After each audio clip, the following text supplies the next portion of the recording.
तो हेलो बच्चों, कैसे हैं? उम्मीद करते हैं आप अच्छे होंगे और आपकी पढ़ाई अच्छे से चल रही होगी। मैं विनोद सर आपका ब्राइट फ्यूचर क्लासेस में एक बार फिर से स्वागत करता हूं।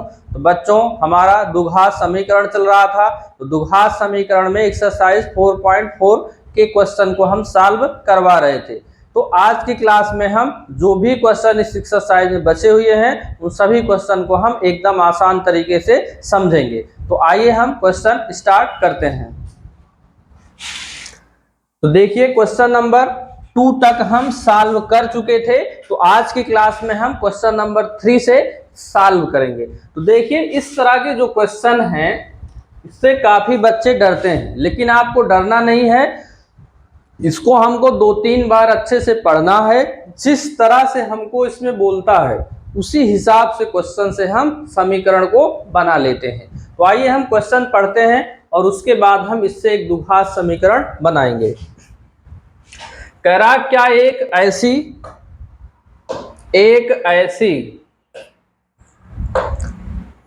आम की बगिया बनाना संभव है कि जिसमें लंबाई चौड़ाई से दुगनी हो और उसका क्षेत्रफल 800 वर्ग मीटर हो, यदि उसकी लंबाई चौड़ाई ज्ञात करना है। तो आपको क्या करना है? लंबाई और चौड़ाई बताना है। तो देखिए, लंबाई और चौड़ाई किसमें होगी? जो आयताकार आकृति होगी उसी में लंबाई और चौड़ाई होती है। तो आपको या तो लंबाई को कुछ मान लेना है x, या तो चौड़ाई को आपको x मान लेना है। दोनों में से किसी एक को ही मानना है।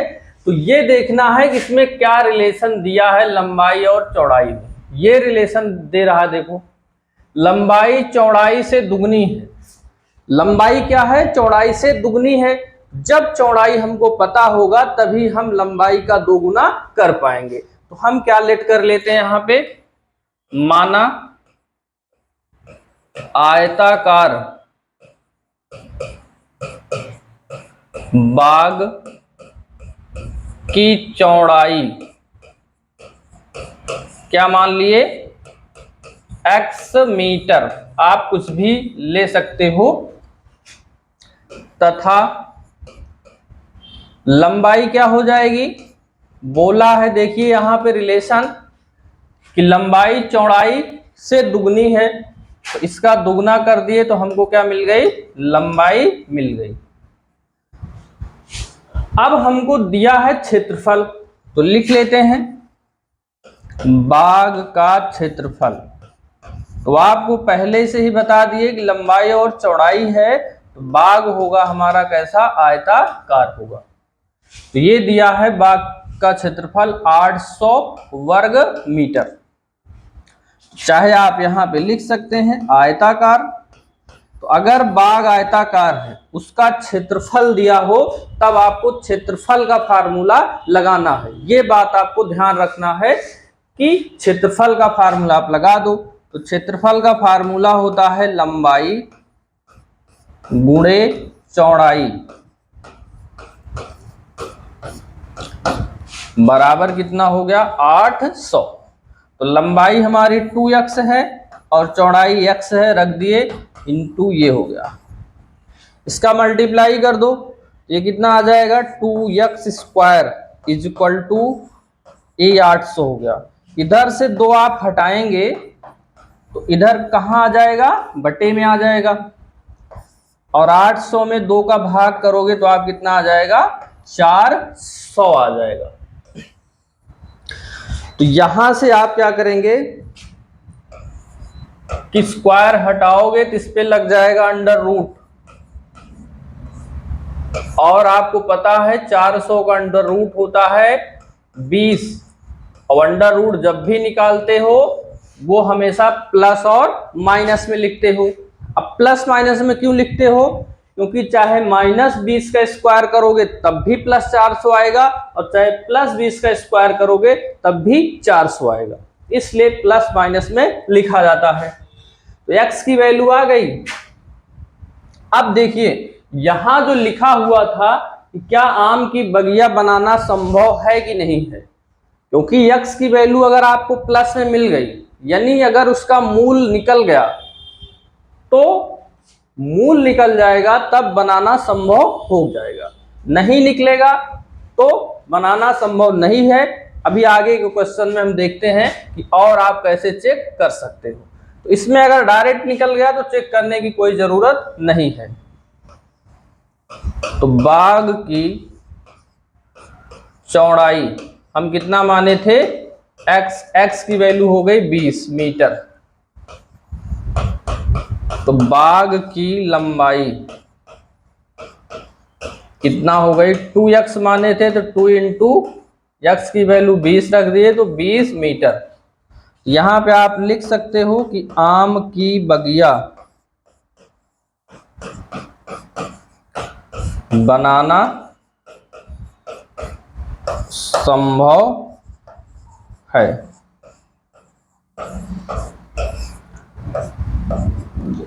तो इसको आप लोग नोट कर लीजिए। तो आइए हम अगला क्वेश्चन देखते हैं, क्वेश्चन नंबर 4।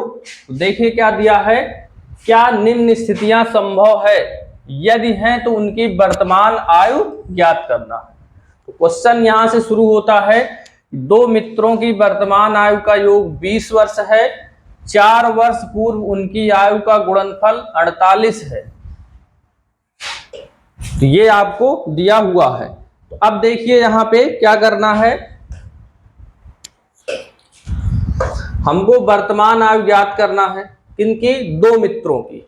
तो दो मित्रों की वर्तमान आयु ज्ञात करना है तो मानना तो किसी एक को ही है, क्योंकि हम जब द्विघात समीकरण पढ़ते हैं तो दोनों की आयु को हम अलग अलग नहीं मानते हैं, हमेशा एक को मानते हैं, दूसरी जो होती है उसका रिलेशन क्वेश्चन में कहीं दिया होता है। ये बात आपको ध्यान रखना है।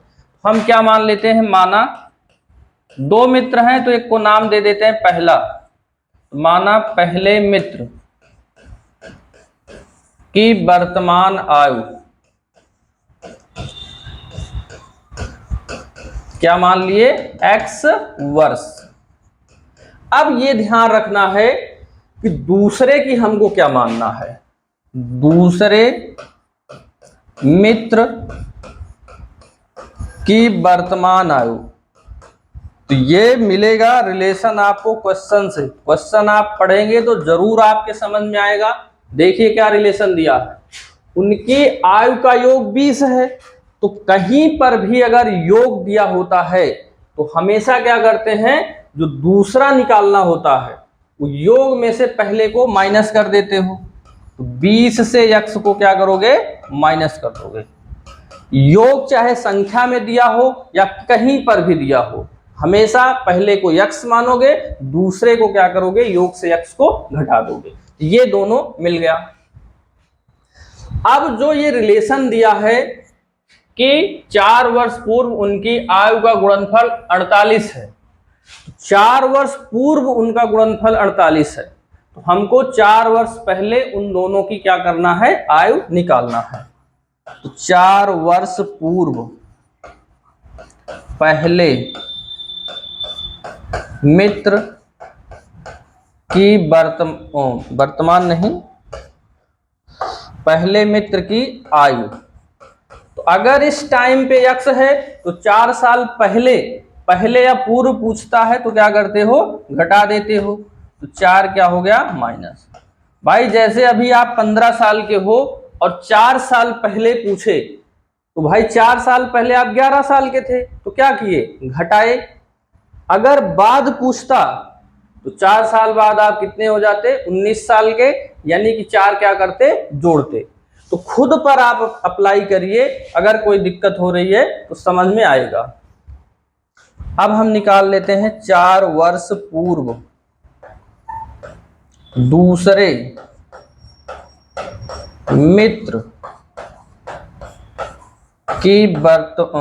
की आयु। तो देखो ये थी वर्तमान आयु 20 माइनस x, 4 साल पहले पूछ रहा है तो 4 क्या कर दोगे, माइनस कर दोगे। तो ये 20 से 4 घटाओगे तो 16 माइनस क्या हो गया, x। अब हमको क्या दिया है, प्रश्नानुसार लिख लेते हैं। प्रश्नानुसार हमको दिया हुआ है कि आयु का यानी 4 वर्ष पूर्व जो आयु निकली है उनका गुणा कर दें तो किसके बराबर होगा, 48 के बराबर होगा। तो गुणा कर लीजिए, x - 4 का गुणा कर दीजिए 20 - x, वो 16 है भाई, तो 16 - x का आएगा किसके बराबर, 48 के। ये क्वेश्चन में दिया हुआ है। तो आइए इसको हम गुणा करके एक द्विघात समीकरण बना लेते हैं। x का 16 में करोगे तो 16x, x का -x में करेंगे तो -x², 4 का 16 में करेंगे तो 16 चौका 64, फिर -4 का -x में करेंगे तो +4x, और बराबर कितना है, 48। तो गुणा करना तो आपको आता ही है, इस x का दोनों में बारी बारी से गुणा करेंगे और फिर -4 का भी इन दोनों में बारी बारी से गुणा कर देंगे। तो देखिए x² पहले आप लिख लीजिए, 16 4 दोनों प्लस में है तो 20x आ गया, फिर -64 है, 48 इस तरफ लाएंगे तो -48 हो जाएगा, बराबर के बाद 0। क्योंकि द्विघात समीकरण आप बनाते हैं तो इक्वल के बाद वहां पे हम क्या करते हैं, 0 ही रखते हैं। तो देखिए यहाँ क्या बना, -x², ये +20 हो गया तो है ही है, ये दोनों माइनस में है तो माइनस माइनस क्या होता है, जुड़ जाता है। तो 8 4 12, 6 4 10, 1 11, इक्वल कितना हो गया, 0। तो देखिए अगर x² में माइनस आ गया, वहां हम क्या करते हैं, माइनस कॉमन ले लेते हैं, जिससे गुणनखंड करना आसान हो जाता है। ये प्लस हो गया, ये माइनस हो गया, और ये क्या हो गया, प्लस हो गया, इक्वल 0। ये माइनस गुणे में है, उधर गया तो बटे में, तो 0 के बटे में करेंगे तो 0 यानी कि 0 ही हो गया। ये बन गया क्या आपका द्विघात समीकरण। तो देखिए यहां पे द्विघात समीकरण बन गया। अब हमको ये चेक करना था कि क्या यह स्थिति संभव है कि नहीं है। तो देखिए स्थिति संभव चेक करने के लिए आपको क्या करना है, विविधकर निकालना है।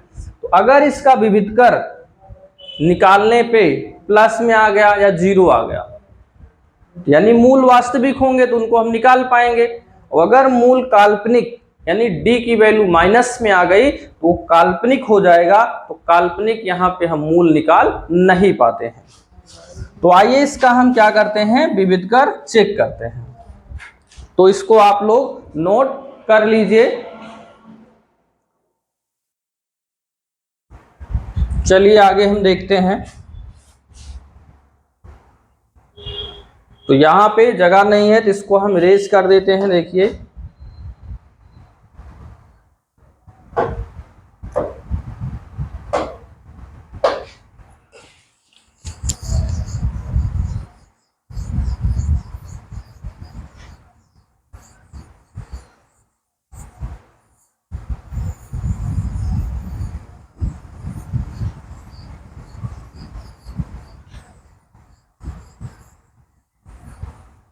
तो देखिए इसका हम क्या करते हैं, विविधकर निकाल लेते हैं। तो हम क्या करते हैं, ax²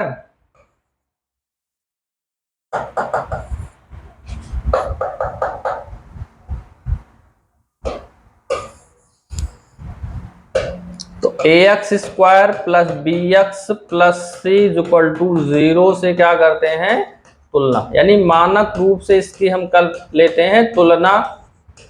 तो a की वैल्यू देखिए कितना मिल जाएगी, 1, b की वैल्यू कितना मिल जाएगी चिन्ह सहित -20, और c की वैल्यू कितना मिल जाएगी 112।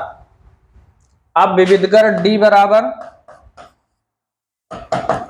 तो b² - 4ac, तो b की वैल्यू है -20 का स्क्वायर, 4a की वैल्यू 1 है, c की वैल्यू 112 है।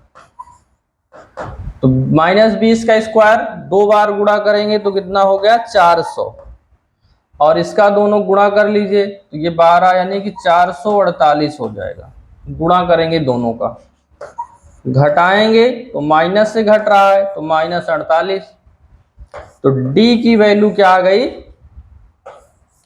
-48, यानी कि d हो गया लेस देन 0।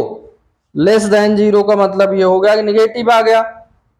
तो निगेटिव आ गया तो यहां पे हम क्या लिखेंगे कि समीकरण के मूल कैसे होंगे, काल्पनिक होंगे। तो इसके मूल हो गए काल्पनिक। तो जब मूल काल्पनिक हो गए तो उनको हम निकाल नहीं पाएंगे, तो क्या लिखेंगे, अतः स्थिति संभव नहीं है, स्थिति संभव नहीं है। यही इसमें करना था। तो जब संभव ही नहीं है तो आप इनको ज्ञात नहीं कर पाएंगे। तो आप लोग नोट कर लीजिए। तो आइए हम क्वेश्चन नंबर 5 देखते हैं। क्या परिमाप 80 मीटर, क्या परिमाप 80 मीटर क्षेत्रफल, कहां से आ जा रहा है, तो देख लेते हैं। क्या परिमाप 80 मीटर तथा क्षेत्रफल 400 वर्ग मीटर के एक पार्क को बनाना संभव है और उसकी लंबाई और चौड़ाई ज्ञात कीजिए। तो क्या करना है, एक कोई पार्क है, उसकी लंबाई और चौड़ाई बताना है। तो एक को आपको मानना है कुछ, दूसरा रिलेशन इनमें और इनमें से आपको निकालना है, क्योंकि लंबाई चौड़ाई में इस क्वेश्चन में कोई रिलेशन नहीं दिया है। तो मानना तो एक को ही अक्स है, दूसरा रिलेशन इनसे कहीं हम निकालेंगे। देखिए क्या करते हैं। माना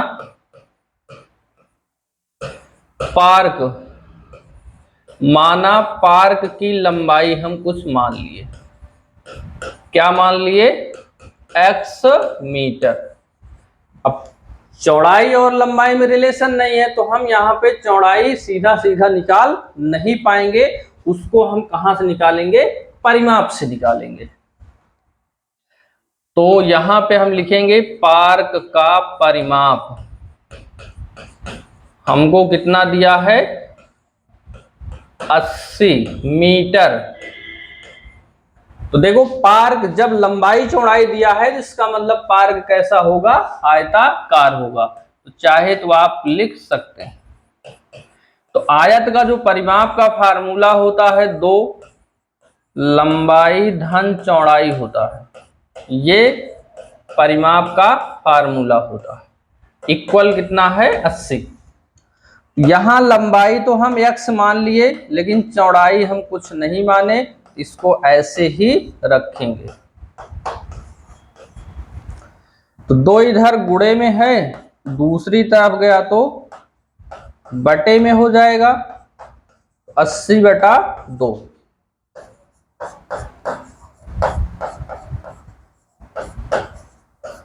इसको भाग करेंगे तो कितना आएगा, 40।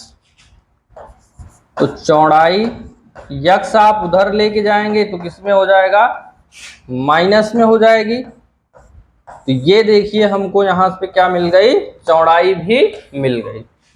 तो इस तरह से आपको एकदम विधिवत तरीके से सॉल्व करना है क्वेश्चन को। तो जब लंबाई चौड़ाई मिल गई तो हमको एरिया दिया हुआ है। तो पार्क का क्षेत्रफल हमको दिया हुआ है 400 वर्ग मीटर। तो आपको पहले से बताए कि जो दिया है उसी का फार्मूला आपको यूज करना है। क्षेत्रफल दिया है तो क्षेत्रफल का फार्मूला यूज करना है। तो क्षेत्रफल का फार्मूला होता है लंबाई गुणे चौड़ाई इक्वल कितना हो गया, 400। तो लंबाई कितना है x और चौड़ाई कितना निकाले, 40 माइनस x इक्वल कितना हो गया, 400। गुणा कर लीजिए, x का 40 में करेंगे तो 40x और x का x में करेंगे तो x² इक्वल कितना हो गया, 400। अब 400 इधर लेके आ जाइए आप। तो देखो पहले हम x² लिखते हैं, फिर हम x वाला पद, फिर इसको इधर लेके आएंगे तो -400 इक्वल 0। तो देखिए अगर आपको -x² माइनस में मिल जाए तो माइनस कॉमन ले लिया करिए, ये माइनस बन गया, ये प्लस बन जाएगा, इक्वल कितना आ गया, 0।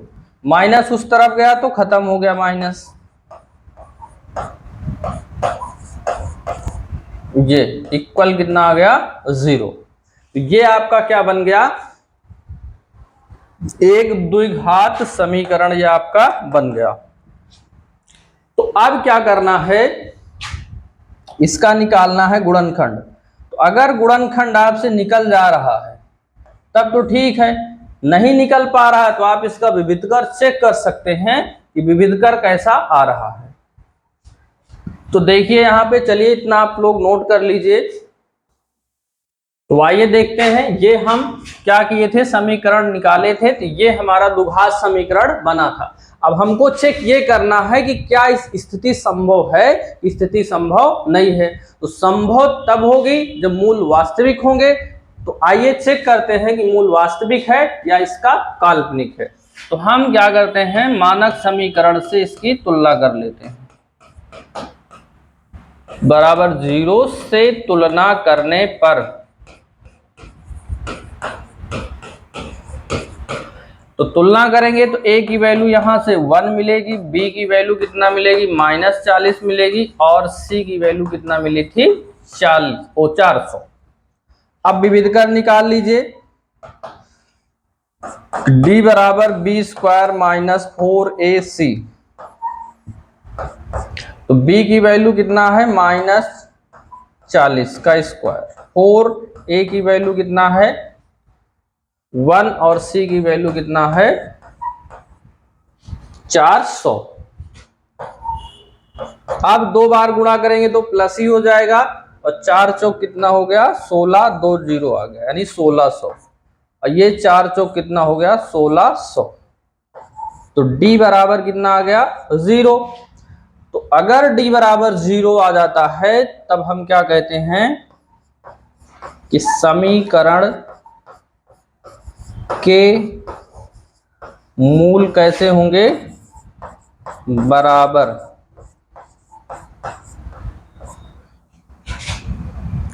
समीकरण के जो मूल हैं वो बराबर और वास्तविक होंगे, क्योंकि बराबर होते हैं तो वास्तविक भी होते हैं। तो अगर वास्तविक हो गए मूल तो ये स्थिति संभव है। तो चलिए अब इसका क्या करते हैं, हम गुणनखंड निकाल लेते हैं। तो x² -40x + 400 इक्वल 0। तो क्या करना है, गुणा करने पे 400 आए और जोड़ने पे 20 आए, ये तो बहुत इजी है। क्या करोगे, 20 20 होता है 40, और 20 20 का गुणा करते हो तो कितना आ जाता है 400। इसको लिखेंगे 20 + 20 बाहर x + 400 इक्वल 0। x² x में गुणा किए तो 20x, ब्रैकेट के बाहर माइनस है तो ये भी हो गया माइनस, प्लस हो गया 400 इक्वल 0। x कॉमन लेंगे तो 20 बचेगा, और यहाँ पे भाई इसमें दोनों में x था तो x कॉमन ले लिए, तो x बचा, यहाँ 20 बचा, और यहाँ 20 कॉमन हो जाएगा क्योंकि 20 से 400 डिवाइड हो जाएगा। तो यहाँ x बचा, ब्रैकेट के बाहर माइनस है तो ये भी हो गया माइनस, इसको भाग करोगे तो कितना आ जाएगा 20 इक्वल 0। तो अब एक बार x - 20 कॉमन लेंगे तो दूसरे ब्रैकेट में बचेगा x - 20 इक्वल कितना आ गया 0। अब इसका गुणनखंड निकल गया, एक बार 0 बराबर इसको करो और एक बार इसको करो। x - 20 बराबर 0 तो x बराबर 20, और एक बार इसको 0 बराबर करिए। तो क्योंकि दोनों सेम हैं, पहले ही हमको पता चल गया था कि मूल कैसे थे, बराबर थे, तो ये दोनों की वैल्यू कितना हमारी आई 20 ही आई। अब जो हम माने थे वहीं पे रख देंगे। हम माने क्या थे, पार्क की लंबाई कितना माने थे x, तो x की वैल्यू कितना है 20 मीटर, और हम पार्क की चौड़ाई माने थे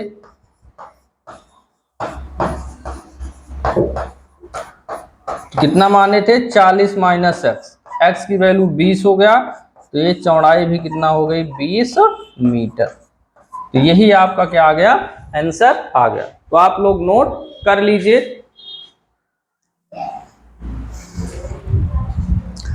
तो बच्चों ये एक्सरसाइज समाप्त हुई और आपका द्विघात समीकरण भी यहीं पर समाप्त होता है। तो जितना एनसीईआरटी का सलूशन था वो पूरा हो गया है।